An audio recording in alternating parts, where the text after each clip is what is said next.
Society of Canada's webcast called The F Words, Facing Fatigue and Brain Fog. Let's start the presentation. My name is Lauren Atkinson, Director of the Prairies Region. I will be your host for this online event today. During the webcast, you will hear only my voice and the speaker's voice. Since there are many of you online, questions may be asked at the end, but only online using the chat or question function. The presentation will last 45 minutes and will be followed by a 15-minute question period. The presentation is being recorded, and you will be able to listen to it again on our website while following along with the PowerPoint slides. We will send you an email when everything is online. Our mission is to cure blood cancers and improve the quality of life for patients and their families. We offer support to people affected by blood cancer every step of the way. Please reach out to us to inquire about our services and support. We also have several informative tools on our website, LLScanada.org. The Leukemia and Lymphoma Society of Canada is currently financing 35 research projects in 2018 and has invested a total of $40 million in research since 1955. I would now like to introduce our speaker, Rochelle Ramsey, registered nurse at the Tom Baker Cancer Centre in Calgary. Over to you, Rochelle. Thank you, Lauren. As Lauren mentioned, my name is Rochelle. I work in the Systemic Treatment Unit at Tom Baker Cancer Centre in Calgary. I've worked with all tumor groups, but most of my experience is with blood cancer patients, both in the inpatient and the outpatient setting, as well as bone marrow transplant patients. Fatigue and brain fog is a topic that I'm very excited to talk to you all about today, as it is something that I see every day with my patients. Now, before we get started, I want each of you to briefly reflect on your current knowledge or notions about cancer and cancer treatment, whether that be from personal experience, caring for a loved one with cancer, maybe from your professional life, or even from the media. What images come to mind? Most people will visualize hair loss, maybe someone feeling nauseous and vomiting, maybe someone losing a lot of weight, maybe a brightly colored infusing IV bag going into a vein. Often this is what people imagine when they hear the word cancer or cancer treatment. And this may be true for some cancer experiences, but not for all. What many patients did not visualize or anticipate in the course of their disease or their treatment were the symptoms of fatigue and brain fog, which have been proven to be some of the most distressing symptoms among cancer patients and often the most misunderstood. So in the presentation today, we're going to discuss some of the big F words in cancer care and treatment. So we really want to better understand cancer-related fatigue, to learn how to manage fatigue in day-to-day life, to have caregivers understand their role in supporting fatigue management for their loved ones, to acknowledge the validity of brain fog as a real symptom related to cancer and cancer treatment, to learn self-management techniques that may help to improve brain fog, and to advocate for acknowledgement and further research to be done in the areas of fatigue and brain fog. So here we go. We're going to start talking about fatigue. So cancer-related fatigue is reported by patients as the most distressing symptom of cancer and cancer treatment. So to better understand it, first we have to define it. So cancer.ca defines cancer-related fatigue as a general lack of energy, tiredness, or exhaustion. It is different from the tiredness a person usually feels at the end of the day. Fatigue is not necessarily related to activity and may not go away with rest or sleep. The way I like to think of cancer-related fatigue is being physically, mentally, and emotionally exhausted. It means having less energy to do the things that you need or want to do. And it's different than the fatigue of day-to-day life prior to having a cancer diagnosis. Prior to cancer, fatigue normally doesn't last very long. It often gets better when you rest. But cancer-related fatigue usually is worse and causes more distress. People describe it as feeling weak, listless, drained, or washed out. Some may feel too tired to eat, walk to the bathroom, or even pick up the TV remote. Does that sound familiar to anybody? It can be hard to think as well as move your body. And rest does not necessarily make it go away. And just a little bit of activity, such as getting dressed in the morning, can be exhausting. For some people, this kind of fatigue causes more distress than even pain, nausea, vomiting, or depression. So cancer-related fatigue can be very overwhelming and affect every part of patients' lives. So what does cancer-related fatigue look like? Hopefully, most of you look a little bit better than this dog right here, but you never know. So it can look like feeling more tired than usual during your daily activities, an inability to concentrate, feeling tired even if it's not related to a specific activity. You might have trouble remembering things, put less effort into your appearance, even have trouble sleeping even though you're exhausted. You may feel too tired to do the things you normally do. Your arms and legs may feel heavy and hard to move, like you're underwater. You may spend more time in bed or sleeping. You may feel sad, depressed, or irritable, feel frustrated with yourself and others, and even stay in bed for more than 24 hours. Some of these signs of fatigue often look a lot like what you would consider depression, and it's easy to confuse the two. And I just want to touch on this briefly for a moment. So depression involves an inability to feel pleasure, and people who are depressed may feel sad or unworthy, and may give up hope. You can have fatigue and not be depressed, although some people do have both fatigue and depression. Some may find it hard to find a label for what you're feeling. So when you're talking to your doctor about your symptoms, they might want you to see a mental health professional to get another opinion on whether depression is part of the problem. And that's perfectly okay. It's just covering their bases to make sure that you're getting the best treatment and help that you need. So cancer-related fatigue can differ from one day to the next in how bad it is and how much it bothers you. It's pretty transient and can come and go. It may be overwhelming and make it hard for you to feel well in general. It may be hard for you to be with your friends and family if they seem to have a lot more energy to do things than you do. It may make it hard for you to do things that you normally do, including going to work, which is often a very tough topic for many patients that are living with and beyond cancer. And it can make it hard for you to follow your cancer treatment plan with all the treatments and medications and appointments. There's a lot to do and a lot to remember. It's really a full-time job. So now that we know a little bit what cancer-related fatigue looks like and how it can affect our day-to-day lives, why does this happen in the first place? So research shows that 70 to 100% of cancer patients experience some degree of cancer-related fatigue at some point in time while living with and beyond cancer. This is a massive impact, so of course it deserves some time to talk about it. Cancer-related fatigue definitely has multiple factors. It's not just one thing. And what many of you may not know is that cancer, the disease itself, can actually cause fatigue. So all cells consume energy and resources in the body, even the cells that aren't supposed to be there, like cancer cells. So the cancer itself is feeding on your body's energy reserves even before it's detected. In turn, your body is often trying to fight off these invading cells by having the immune system cells work in overdrive, which also consumes more of the body's energy and resources than usual. All of this leaves less energy and resources for your body's healthy cells, resulting in feeling tired. Hopefully that makes sense for some people and may give you some insight into how you felt before you found out you had the disease. The cancer treatments themselves can also, of course, cause fatigue. Many cancer treatments cause tissue damage or chemical imbalances in the body, which require healing or adjusting to. Anytime the body is healing, it consumes more energy to do so, making a person feel more tired. Some of these treatments may also deplete some healthy cells in the body, such as red blood cells or hemoglobin, which is the part of the cell that carries oxygen to our body's tissues, which makes us feel good and gives us energy. Recovery from surgery and radiation requires energy in order to heal the affected tissues as well. And often we're using more than one type of cancer treatment for many patients, which can compound the degree of fatigue that is felt.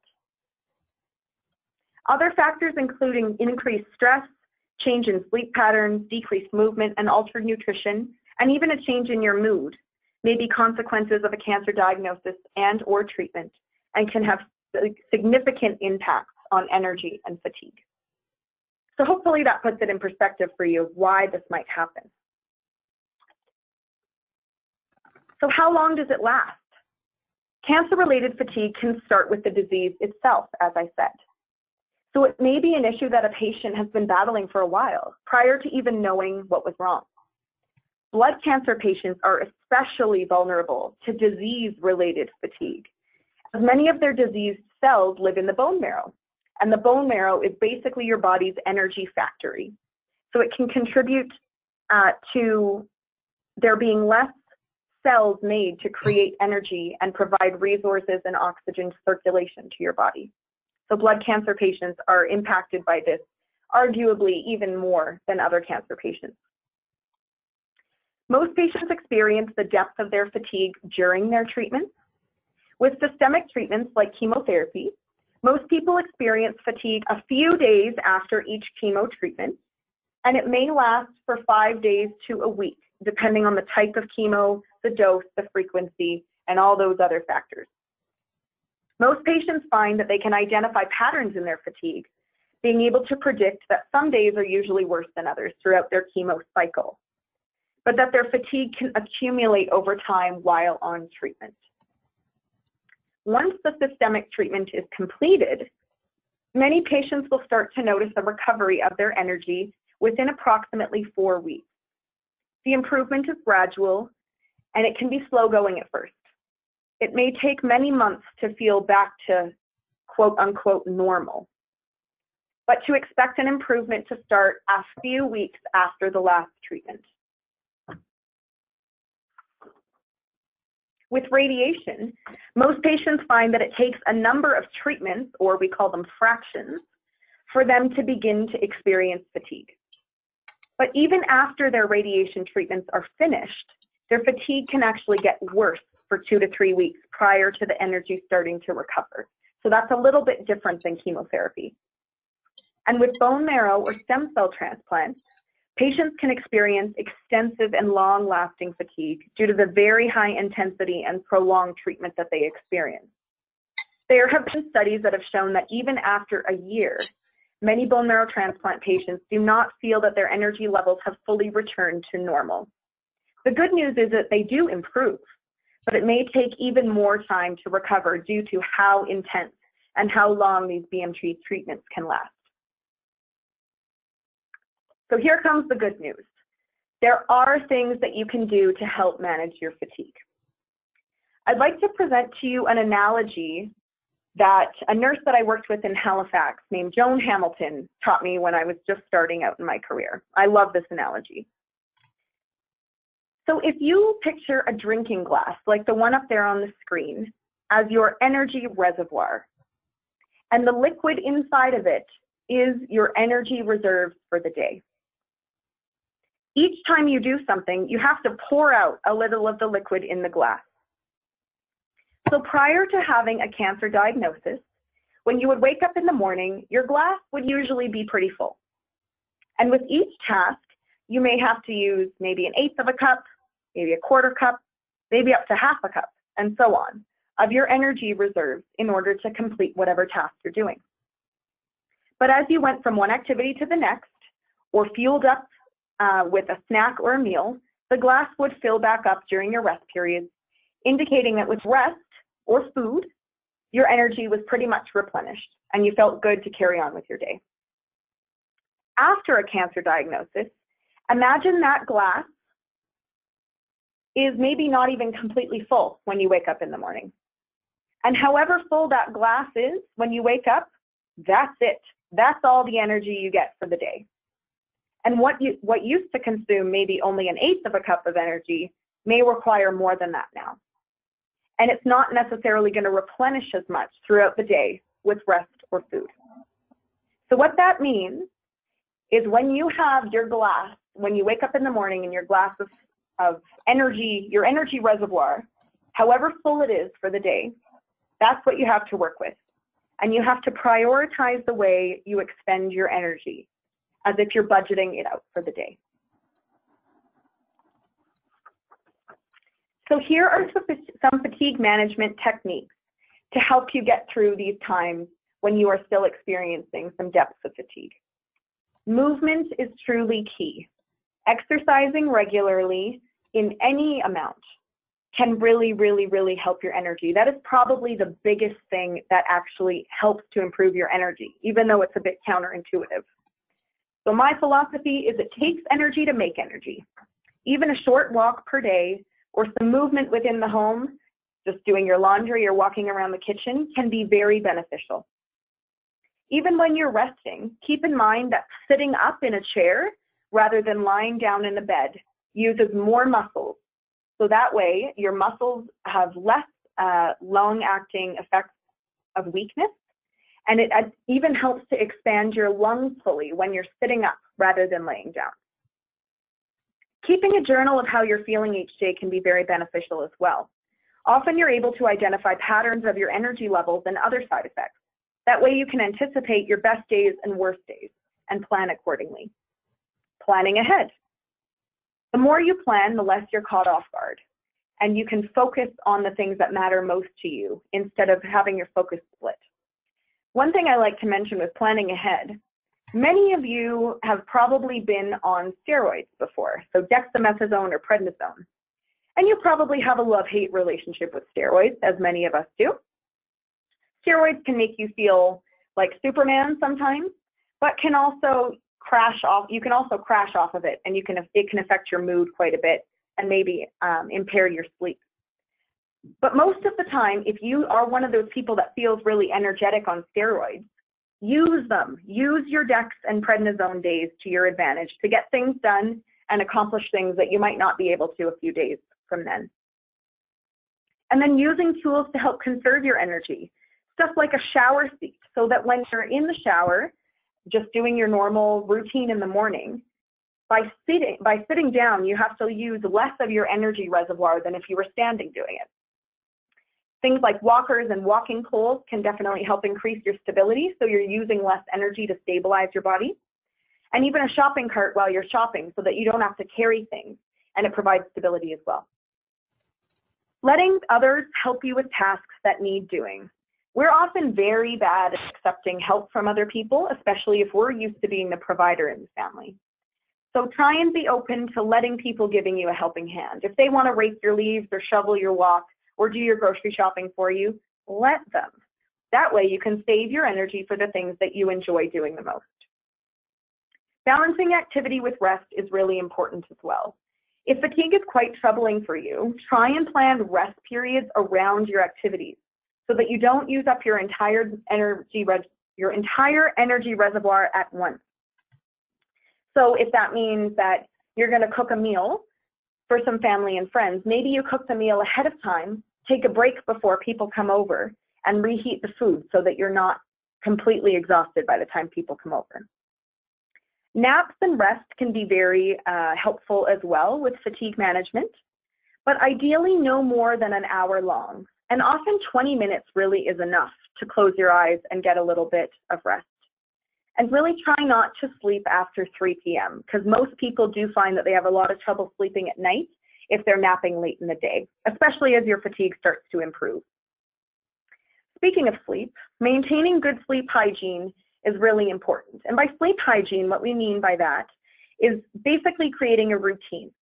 So going to bed at the same time each night and getting up at the same time each morning. It gives your body some time to adjust and create a bit of a pattern so it knows how much energy it can generate in that time frame. Another trick if you're not sleeping well is trying to unplug before bed. We're often very bad at this. I'm very bad at this. But turning off any devices that create blue light, such as phones, tablets, and televisions, an hour before going to sleep can really, really improve your quality of sleep. So you may read a book or a magazine, talk to your loved one, or even listen to some music and do some meditation before bed. That can really help get you into that deep state of sleep instead of that blue light stimulating you. Eating nutritious and energy-dense foods can be helpful. Energy-dense, for us, that means high calorie, high protein. Remembering that food and water is the fuel that your body needs to get up and go. And I can't say enough about drinking water. I'm sure all your healthcare professionals have pounded that into your head by now. The more water you drink, the better you're going to feel in general. And of course, talk to your healthcare providers. If this list doesn't seem to speak to you, Let them know how you're feeling and what's a priority to you, because they often have tricks up their sleeves or other resources that can help you out. And just remember to be gentle with yourself. This can be a very frustrating time for people, but just to know this is temporary and that things will get better. So to be a little bit gentle and compassionate with yourself, to know that this is okay and you're not the only one experiencing this. So some tips for caregivers. We really want to encourage that physical activity. Like I said, it is the best way to create energy. So how big or small that is, try and participate with your loved one, because often doing it together makes it a lot easier on the patient. Be aware of your loved one's limitations. So especially when planning gatherings with family and friends, by knowing the pattern of energy that your loved one has, planning for their good days to have visits with family and friends often is much more beneficial for everyone involved and doesn't exhaust someone so much. Offer to help with day-to-day tasks so they can save energy for what they love to do. So patients, there you go, you're off the hook a little bit. You get to offload some of your tasks that you hate doing, your worst chores, like doing the dishes or vacuuming, whatever it may be.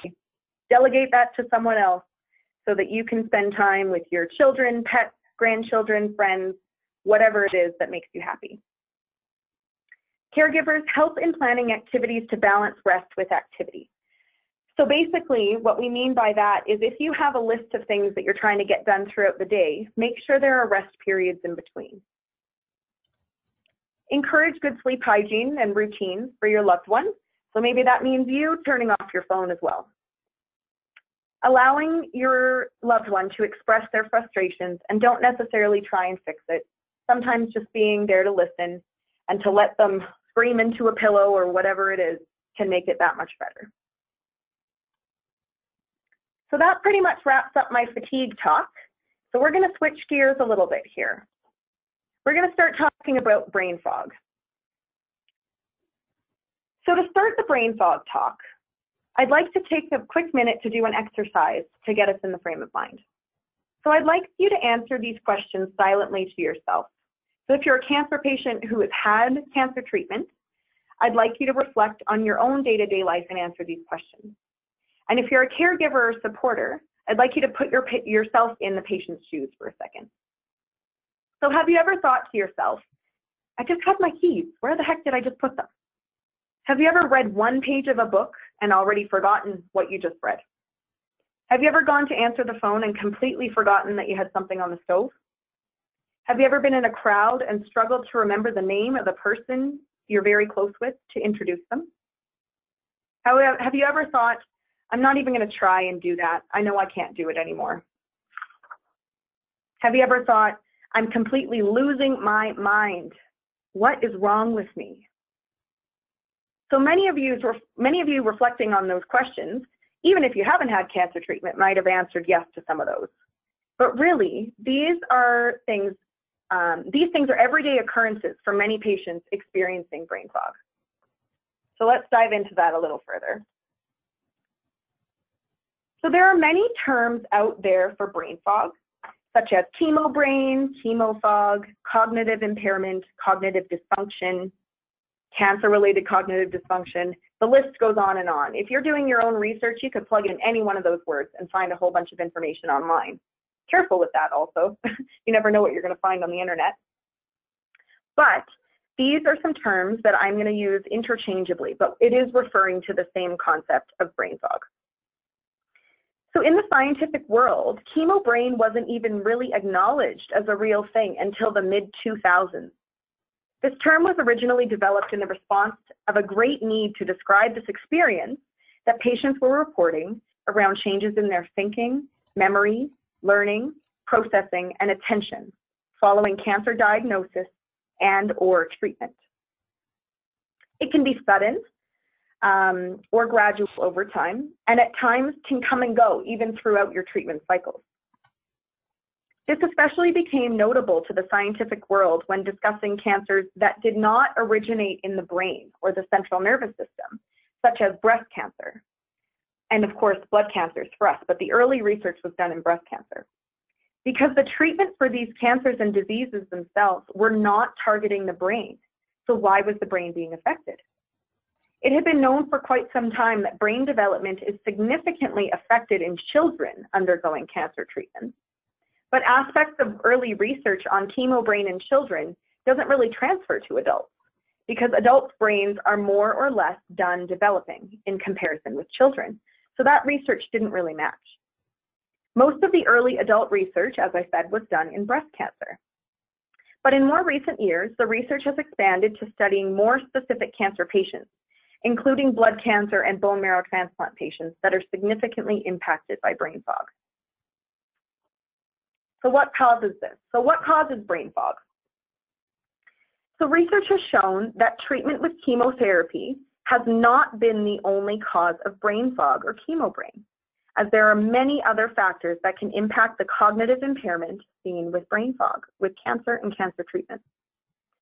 For example, during times of heightened stress and anxiety, both physical and emotional, in the body, regardless of cancer, the brain is trying to redirect blood and oxygen to the critical areas that need help. So the blood flow in the thinking areas are reduced.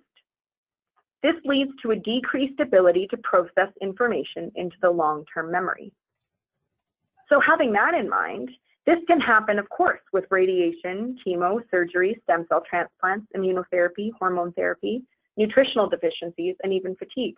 These are all stressors on the body that the focus is not to have blood go to the brain. In recognition of this, terms such as mild cognitive impairment and brain fog have been used a little bit more than chemo brain lately because it's more than just chemo.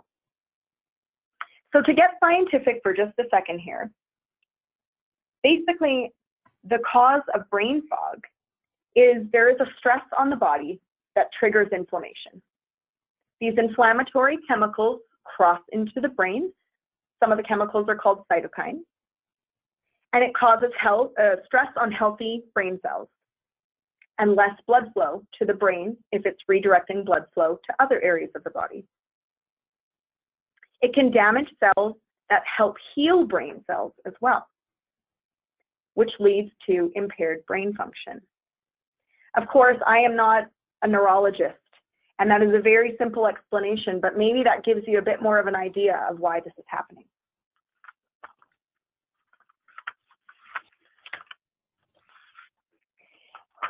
Don't freak out. I'm not going to explain this slide in depth, but I just wanted to show this to you so you can get an idea of the complexity of how cancer and cancer treatments, as well as other physical traumas, affect the brain and how it functions. Look at all these pathways. It's crazy how much is involved in how this is affected. So, of course, it's not one simple process. So what does brain fog look like?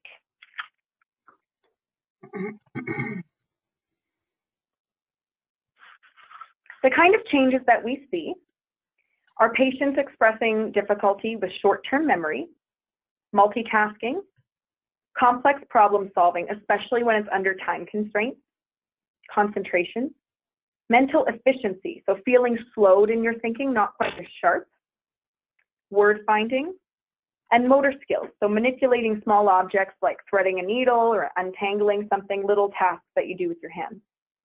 So these changes can be subtle and variable. We call these symptoms subtle because they can often go unnoticed by loved ones or even healthcare professionals, but can be very distressing or concerning for those experiencing them. Some people report that they've always had trouble remembering names and dates or having a word on the tip of their tongue. So what we talk about with brain fog is a significant change from the person's normal or baseline that we're concerned with. And the severity of your challenge may depend on the demand of the task, such as with multitasking, for example. Multitasking at home may feel very different than multitasking in the workplace. The severity may also depend on your age. So actually, younger patients are reported to have more distress with brain fog, probably because they haven't experienced any age-related changes with their brain yet. Sometimes the coping skills, your personal coping skills, can affect the severity of the brain fog you're experiencing. And other emotional and psychological resources, So who is helping you out and what other help are you seeking out? So if you don't have that much assistance, you may feel that your brain fog is worse. I just want to quickly touch on the difference between brain fog and something like Alzheimer's or dementia, because especially our older population, sometimes people get really antsy or really concerned that, oh my gosh, I actually have dementia that's starting, when maybe it's actually brain fog. So for example, if I ask people to learn a list of 12 words, people with chemo brain and Alzheimer's may remember actually the same number of words initially. But later on, the person with Alzheimer's likely will not remember any of them. And the person with chemo brain will eventually be able to remember all of them. It might just take them a while. So a person with chemo brain has problems with memory retrieval, in contrast with a person with Alzheimer's, where those memories are not really formed in the brain at all. So with chemo brain, nothing is lost from memory. It's just not retrieved efficiently. So we all have that tip of the tongue thing when we're trying to remember the name of an actor in a certain movie. But for people with chemo brain, this information will come back to them later. They don't forget it. It's just harder to retrieve. And that's the difference. So how common is this? So look at this statistic. Isn't this a typical research range? All the different studies that I have read and researched, I've come across anything between 15 to 95% of patients that experience some degree of brain fog. So overall, it's probably somewhere in between. Many newer studies have been acknowledging an increase in reports of brain fog as a treatment-related symptom. And there's a couple of reasons for this.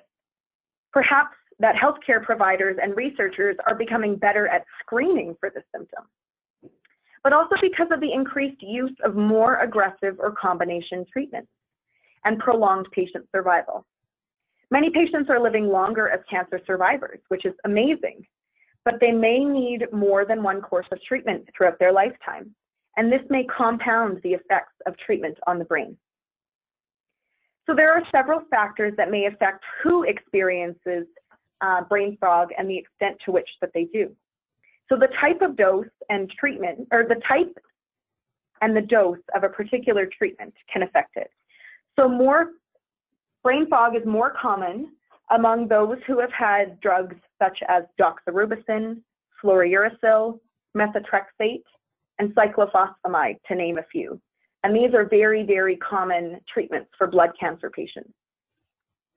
And combinations of treatment, such as chemo as well as radiation, or chemo as well as bone marrow transplant, or hormonal therapies, the combination can make this a little bit worse for people. So other medication side effects can affect the degree of brain fog that people experience, such as pain medications, anxiety medications, and even nausea medications. They can kind of make you a little bit, some people will call it foggy or have a bit of a blurry head or a fuzzy head. So that, of course, can affect it as well. And the degree of emotional distress, so anxiety, depression, sleep disturbances, fatigue, and pain can also make things harder for your brain to process. Things like your symptom burden, so how you're doing overall, can definitely impact brain fog, as well as comorbidities, especially when people have neurological conditions, such as MS, previous head injuries, concussions, big viruses, and even some vascular diseases can worsen cognitive functioning in relation to brain fog. So here's the million-dollar question, guys. Will this ever go away? So for the vast majority of patients affected by chemo brain or brain fog, the symptoms do resolve over time and may even fade between treatment cycles or improve as some of these other factors like emotional stress, fatigue, pain, and the medications you're taking have less of an influence. However, there's still a number of patients that in long-term follow-up do report some residual cognitive impairments or say they have yet to be back to their baseline, which we don't completely understand in science yet. Interestingly, bone marrow transplant patients have begun to be studied in relation to brain fog specifically. Some results have shown that bone marrow transplant patients had significant recovery of many of their brain fog deficit areas from as early as 80 days and as long as 5 years after their transplant. But there were two areas of deficits that didn't really improve after 5 years in one particular study. And these were verbal recall and motor dexterity. This is interesting because of the drugs and the treatment of itself of bone marrow transplant and the effect of the side effects that go with it, such as neuropathies. So like motor dexterity, it kind of makes sense that that might not really be improving because there's so much extensive treatment that causes issues with motor dexterity. But bone marrow transplant patients are a unique patient population that need to be further studied related to brain fog, especially because of increasing survival rates and the highly toxic treatments that they have received. As research advances, we will be better able to identify who these patients are and be better able to manage their symptoms and hopefully, ultimately, prevent them. So how does brain fog affect my everyday life? So common themes among patients who participated in various studies expressed challenges in fulfillment of social roles and responsibilities, especially if they were the caregiver type of person in their family, and now they're the one being cared for. They may experience challenges in enjoyment of daily activities, such as reading, playing cards, playing or watching sports, and other recreational activities. Returning to work can be very challenging, and patients may need to make changes in the work that they do, such as taking on fewer tasks at once, or find strategies to cope with any cognitive changes they've experienced. Your self-esteem may be challenged, especially in the workplace or social situations, if you don't feel supported with managing your brain fog and might feel situations of embarrassment. Relationships can definitely change as well. Your social relationships or loved ones that you live with can be impacted, and many patients find that they withdraw from social groups that they used to participate in, and that's what we want to empower you to work through. And there can be challenges in adherence to health regimens. You all know how many pills that you have to take or how many appointments you have to remember to go to, or even to know what your allergies are when you've been asked.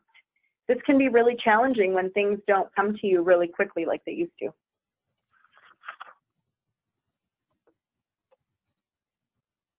In one of the articles that I read, I found this very powerful quote that I think may have a lot of people listening that can relate to. So you have to fight to make yourself remember numbers, words, places that you go. Sometimes I would leave the house to go somewhere and I really couldn't remember how to get there. It almost made me break down because of the fact that you think you're losing your mind. So you can see by this quote the significant impact on the lives of patients experiencing brain fog, especially when they don't understand it very well. The fear and uncertainty around what you're experiencing and wondering if this is what a lot of people are going through, if this is normal, or is this concerning? Is there something wrong? Hopefully, this fear and uncertainty will be changing as the dialogue increases around brain fog and cognitive issues related to cancer and cancer treatment.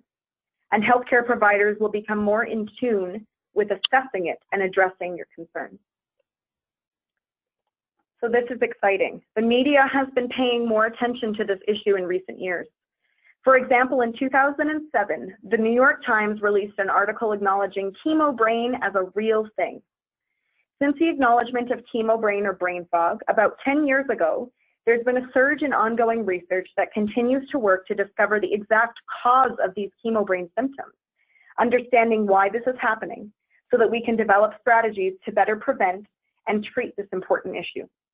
There are even workshops that are available to attend regarding this issue in many cities, such as in Calgary, for example. There is a brain fog workshop at an institution called Wellspring. So what is the research telling us?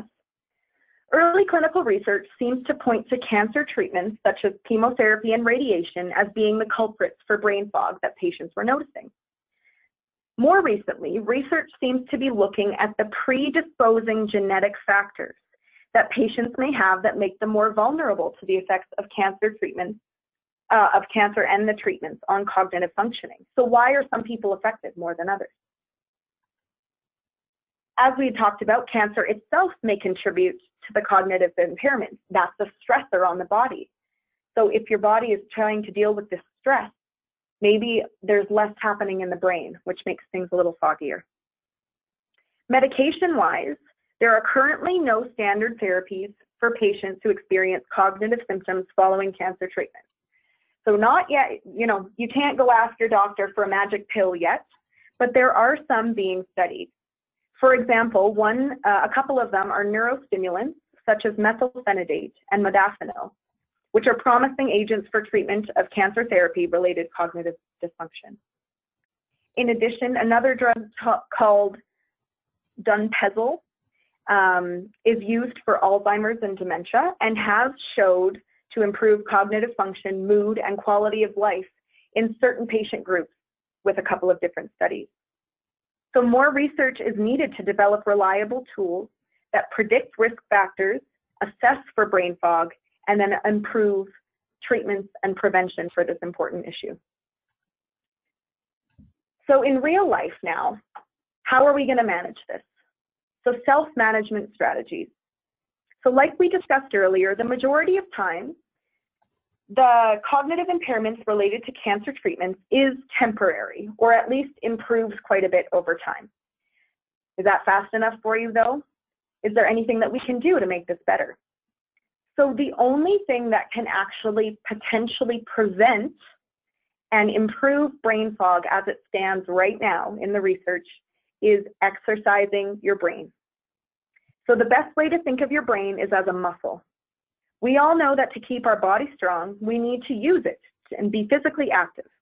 The same applies to your brain. The more you stimulate your brain with challenges such as reading, puzzles, games, problem solving, the better you will be able to work through whatever degree of brain fog is affecting you. This can take many forms, so exercising your brain. It can be crossword puzzles, Sudokus, word searches, more artistic things such as puzzles, paint by number, coloring books, or even just everyday tasks such as doing your banking, following a recipe, gardening, or performing aspects of your job.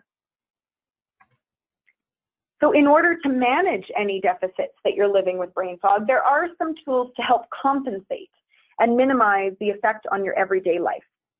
Things like taking notes. So at appointments, even during phone conversations or when you're making plans with family and friends, take notes. When you do take the notes, try and be as organized as you can with it. Always write down the date at the top of your note, and even at the time, if that helps for you to trigger a memory. Instead of having Post-it notes wallpapering your home, try and have notebooks that you carry with you and that maybe have a different one for your medical notes and your personal notes. That way you'll always know where to look for them. Also writing down any medical questions as they come to you in your medical notebook, so that by your next appointment, you'll actually remember to ask them. So using a calendar or day planner is really important as well. Write down all of your appointments. Ideally, having a central calendar where your loved ones can see it as well, so they can help remind you of these appointments and activities. And they can actually add things to it as they apply to you. Even noting little things on the calendar that you might not have needed reminding of before. Like if someone's picking you up to go somewhere or you're going out for dinner, just write it all in. Smartphones are amazing as well. There's many, many apps and different features on your phone that can really help compensate for brain fog. So I'm going to name 4 different apps here, and these ones are all available on all phones that I have found so far. So one is called CAREGIVERS. One is called My Medical. One is called iHealthLog, and one is called CareZone. So these are 4 that I have found that can really help in cancer treatment and management after treatment. Using alarms on your phone, the calendar on your phone, and the camera is an amazing tool as well. So when you go to your appointments and people ask what medications you're taking and you tell us the little white one, we don't know what you're talking about. So please take pictures of your prescriptions so that you can pull them up easily and show people what you've been taking. And if someone can't join you at your medical appointment, ask your healthcare provider if you can record your conversation or have someone call in on speakerphone so you have reinforcement of a second set of ears to reinforce the information later. Planning ahead is very helpful as well. So the more you plan ahead, the less you tend to forget. So if you have somewhere to be at a certain time, lay out all the things you need ahead of time so you're not scrambling at the last minute. And by planning ahead and having everything you need, you can focus on the moment and those that you're with, that you love, instead of dividing your focus, making your brain work that much harder to remember what you need. Eliminating clutter is very helpful as well. So having a designated place for things like your keys, wallet, purse, phone, medications, those notebooks, your emergency contact list, anything like that. And make sure your loved ones know where these places are in case you forget. Storing emergency information in a designated place is really important as well, whether that's on the fridge, in a cupboard, whatever it is, so that if you don't remember who you need to call or your loved ones don't, it's right there in front of you. Following routines and avoiding multitasking can be very helpful as well. Most people find that their brain fog is much worse when they're trying to do too many things at once. By taking one task at a time, most people find they're more successful in completing it and get less frustrated. It allows you to let your brain focus on what you're doing. The less distractions, the better. If you're doing something that requires multitasking, such as cooking a meal, delegate tasks so you can focus on your part, or set timers and stay clean and organized to help build your confidence and success. And of course, involve your healthcare team.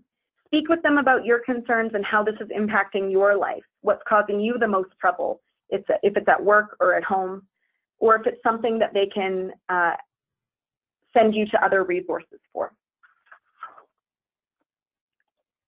The last couple of things involve promoting your overall health, making sure you're getting adequate rest, lots of physical activity, being open to social support, eating and drinking well, and engaging in mentally stimulating activities that bring you joy.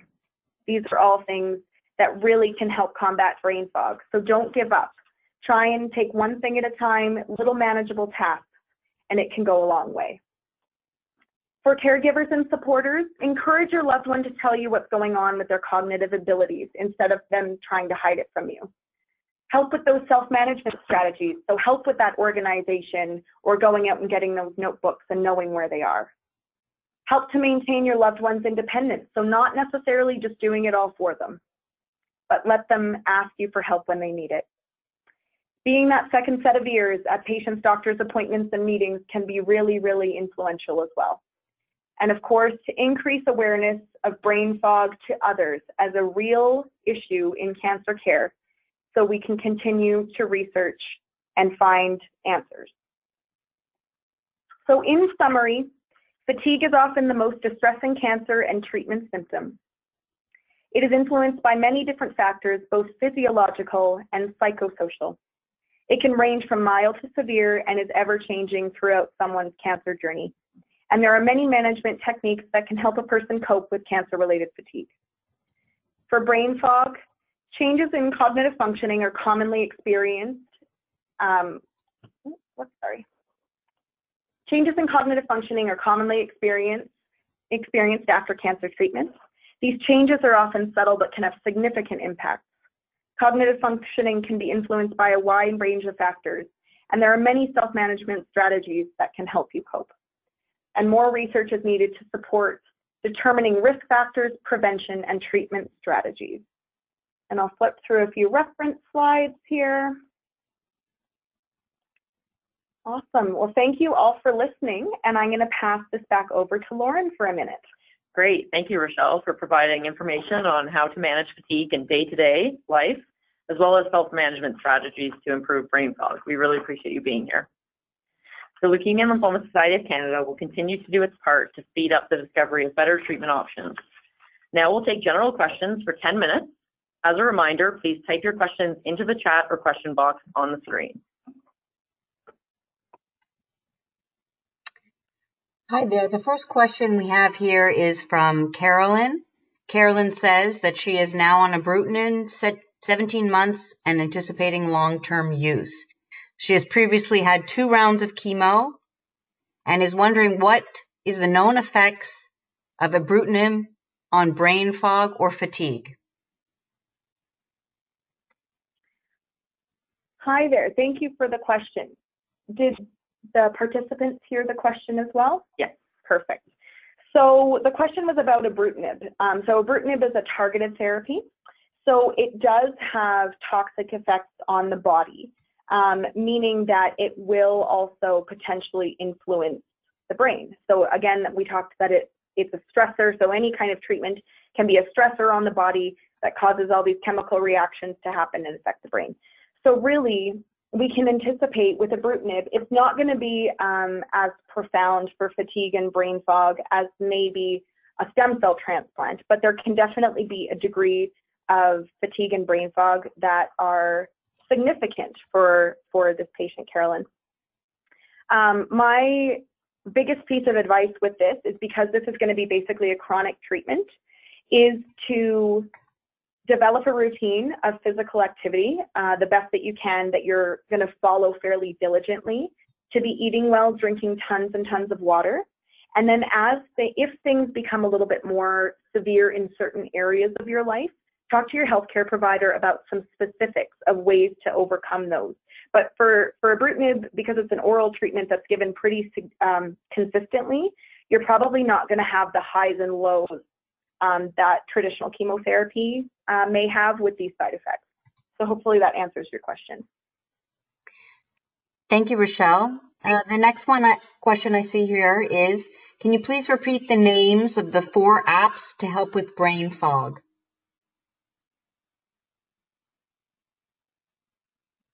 Yes, I can repeat the name of those apps. Let me just flip to my page here.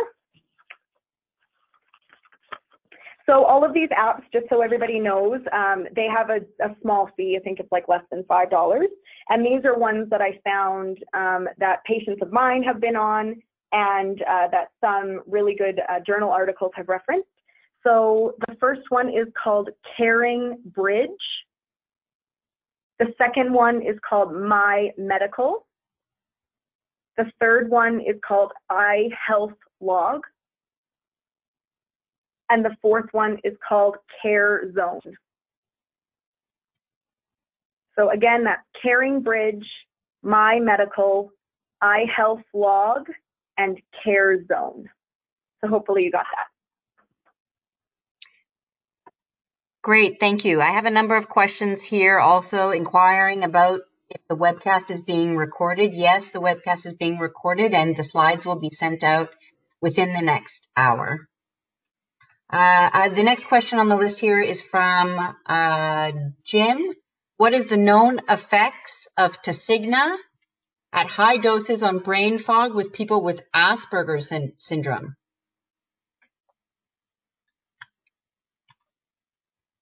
Hi, Jim. Sorry, I really don't know too much about that specific treatment. It's something that I would have to look up for you, but we can definitely follow up with that for you so that I can get you the right information.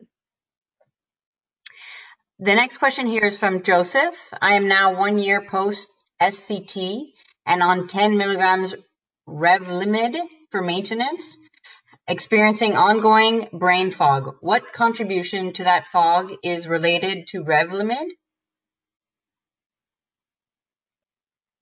That's a great question. So a year after transplant, so as I kind of alluded to, there have been a lot of studies recently that have shown that there can be a long-lasting residual brain fog after a stem cell transplant. So that's what he's referring to. So the stem cell transplant really, it's very, very high doses of chemotherapy as well as a lot of physical healing that needs to go on. So I would say that really the majority of the brain fog that you're experiencing is actually still from the transplant, in my experience. Revlimid, it can cause some, because it's still a chemotherapy, but in relation of the two treatments that you've been on, I think it really has a lot more to do with the stem cell transplant. And so what I would really encourage you to do is to find which areas, what kind of deficits you're really experiencing, and talk to your healthcare provider about the specifics of it, because we might be able to nail down what is more long-lasting from the stem cell transplant and come up with strategies to help combat that, and what is acutely being caused by the Revlimid. So one of the things that I talked about exercising the brain is a lot of people have already been on treatment for a while and maybe haven't been necessarily doing that consciously up until now. So, you know, it's kind of, some of the brain fog can get a little bit out of control. Not saying that, you know, doing puzzles is going to make it all go away, because it won't, but it can definitely help. So I would encourage you to figure out your specific deficits, talk to your healthcare provider about it, but try some of those kind of brain exercise type endeavors to start using that muscle and fighting this brain fog off the best that you can. The next question here is from Munira. She's a breast cancer survivor, and since a few years has been having facial drooping and was recently diagnosed with facial spasms. And she wanted to know if surgery can cause this, and also brain fog and fatigue. She did not have chemo or radiation. So that's a really tricky question, just because I don't really know the history of what this neurological facial drooping is about. So I would definitely talk to the doctor about that, because there may be a little bit more involved with the neurologics and the brain than just the treatments themselves that she's experienced. Okay, trying to sort through the next question here is from Sandra. Does patients have fatigue even 2 years after treatment? Patient was on maintenance for 2 years and only in April 2018 completed it. Sorry, could you repeat that? It just was a little bit garbled. Do patients have fatigue even 2 years after treatment? This patient was on maintenance for 2 years and only completed treatment in April 2018. Sandra is wondering. Thank you for your question, Sandra. So yeah, it's possible to experience fatigue that long after treatment, but because you were on a maintenance type treatment, you know, you really probably haven't had that full opportunity to work through that just yet. So as I said, it can take many, many months to get back to a baseline. And some people, depending on the treatment that you had, it can, you know, you might not get quite to where you were before.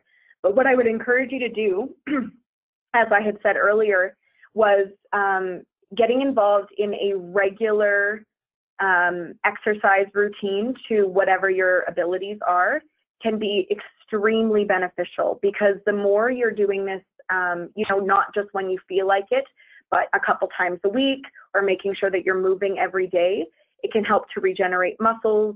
It can help to get the blood flowing. It helps all body healing processes, and really can give you that sense of get up and go to go do these activities. And I think that's the best thing you could possibly do for yourself. But you know, you're not the only one to experience very long lasting fatigue. And so much of the research is telling us that, you know, this is not a quick fix type thing, especially with our blood cancer patients. And so to keep working at it, don't give up. It will keep getting better, but you know, you have to kind of develop a routine to start fighting it back. Thank you. Rochelle. This is the last question we have time for today.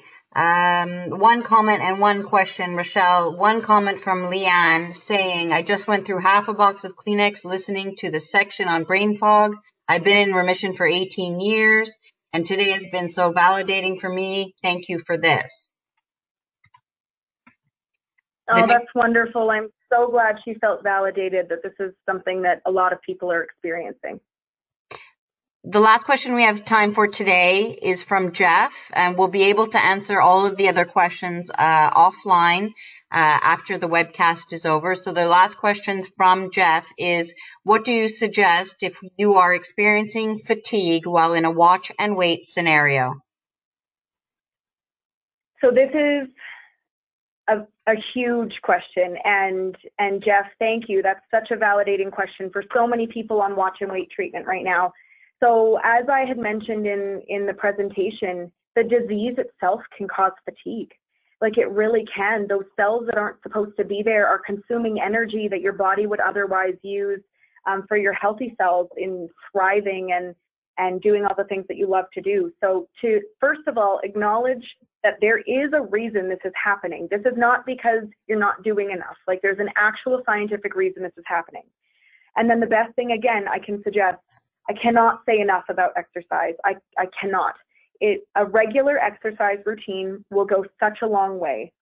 And I think just being gentle with yourself with that as well, to know that this is kind of part of the process, and it's not anything that you're doing wrong or not doing that is causing you to be tired.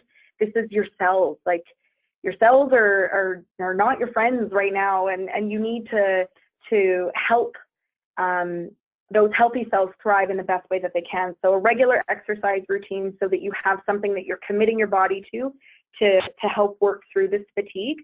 And then to balance activity with rest, because this is something you're going to be dealing with probably for a while. So to make sure that you are getting adequate rest in between those activities to, build up that energy reservoir the best that you can. Great. Thank you again, Rochelle. We're going to close up here. If we were not able to get to your question today, we will follow up with you in the next couple of days. You will receive an evaluation form immediately following the webinar. Please fill it out, as it will help us to better meet your needs. We also will be sending you some links to our website in case you would like to find out more about our services and research programs. Check our website regularly for the dates of our upcoming webcasts at llscanada.org/webcast. Thank you again for joining us, and have a nice afternoon.